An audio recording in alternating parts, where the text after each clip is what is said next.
Okay, the iPad 2 is here. Steve Jobs unveiling Apple's updated version of its tablet computer, of course, yesterday at that huge event in California. The models are faster, thinner, two cameras, and it comes in white mark.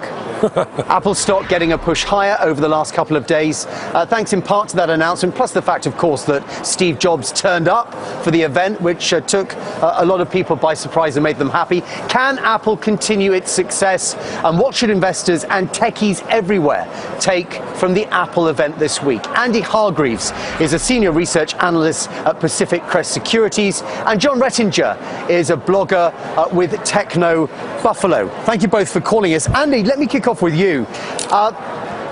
A great new model, thinner, two cameras, whereas before there were no cameras, and lots of additional features. Nobody seems to be talking about margin here.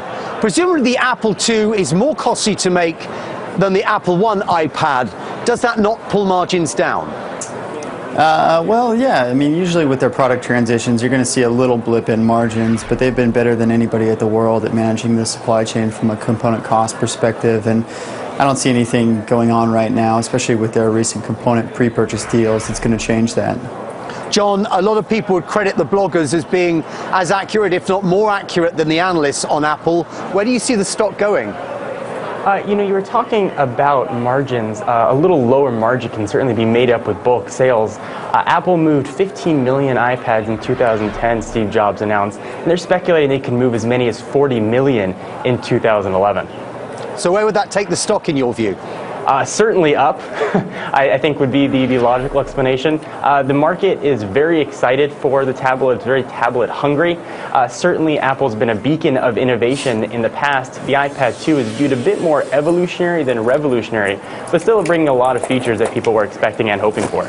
I guess the market there's a significant, pun intended, core of Apple buyers who are going to buy whatever the company comes out with, aren't they?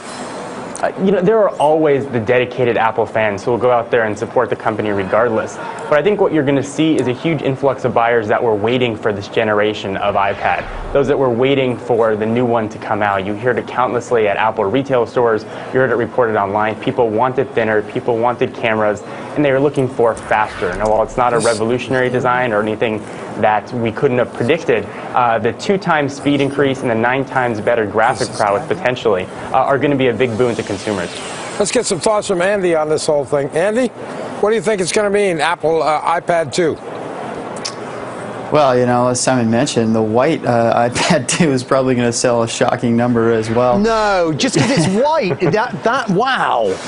What's the thing about white? It's not that wow to me, but apparently to a lot of people it is.